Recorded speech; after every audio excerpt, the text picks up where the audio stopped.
The real reason America banned the Nissan Skyline GTR. Alvin Reyes, December 21, 2021, 11:32 a.m. Central Standard Time.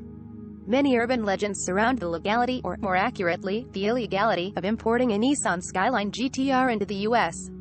Pundits claimed the Skyline was too fast for American police cars to catch up, that its mighty turbocharged engine was capable of pumping upwards of 1,000 horsepower given a slew of aftermarket parts. The fact that the Skyline is AWD and had a 200 miles per hour top speed didn't help either, and this was a time when police cruisers were rear-wheel drive and handled like a boat. Source: Nissan. Remember, we're talking about a two-door Japanese sports car from the late 80s to mid-90s here, not some modern-day turbocharged rocket. Then again, the Skyline is not an ordinary sports car, particularly the R32 Skyline GTR that debuted in 1988, a period true fans know of as the Year of the Dragon.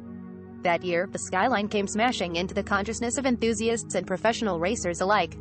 It won the Japanese Touring Car Championship 29 consecutive times. It also achieved first rank at the Australian Touring Car Championship in 1991 and 1992, enough for it to earn the affectionate Godzilla nickname from Wheels magazine in Australia. In addition, who could forget Paul Walker's Skyline R34 power sliding its way to victory in Too Fast Too Furious?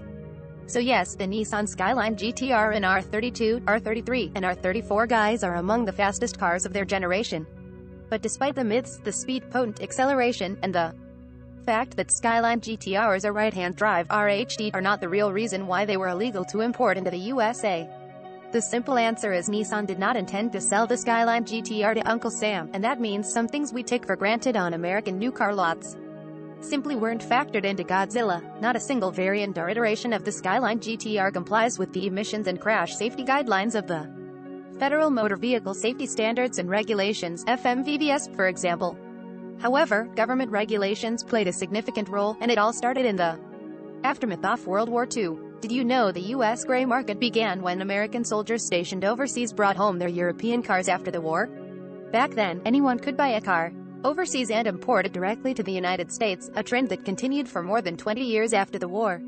Source: Nissan. The first strike came in 1967, when American regulations on imports began. Enough drivers were bypassing the official import channels to make foreign automakers cry foul, and the result was a clampdown on the gray market. What really broke the camel's back, though, was when Congress passed the Motor Vehicle Safety Compliance Act of 1988, which essentially kept import cars like the Nissan Skyline GTR prohibited in America. 10 years later, after modifying its vehicle importation guidelines, the National Highway and Traffic Safety Administration (NHTSA) offered a rainbow for those stormy clouds in 1998. The new regulations granted immunity to import vehicles over 25 years of age. For instance, the R32 Skyline GTR became legal to import in 2014. The updated guidelines also mean you can now legally import a Skyline GTR provided you sought the services of an RE or registered importer. That RE's task is to modify the vehicle, whether it's a Skyline or anything else, to comply with the applicable FMVSS guidelines. You will, of course, be facing an additional fee on top of the value of the car itself for that. Source: Nissan. At this point, you might be wondering, just how much does it actually cost to import a Nissan Skyline and make it road legal in the USA? There's no other way of putting it. You'll need a fat bank account to make your Too Fast Too Furious dreams a reality, considering the substantial demand for 1990s sports cars and, indeed, everything vintage these days. Most Skyline owners in Japan will refuse even sky-high offers given the unicorn status of their rides. And if you live in California or any other emissions-strict state, your shiny import must also pass stringent CARB certification and OBD2 emissions testing. Not impossible, no, but certainly adding more costs to the equation. Still tempted? The figures will vary, but a decent 1989 R32 Nissan Skyline GTR can start anywhere from $20,000. Now, that doesn't include import charges and shipping costs, not to mention the money you'll pay for spare parts to restore the car in tip-top shape, and all the additional emission tests. But for dyed-in-the-wool car enthusiasts, no other Japanese sports car is as desirable and controversial as the Nissan Skyline GTR.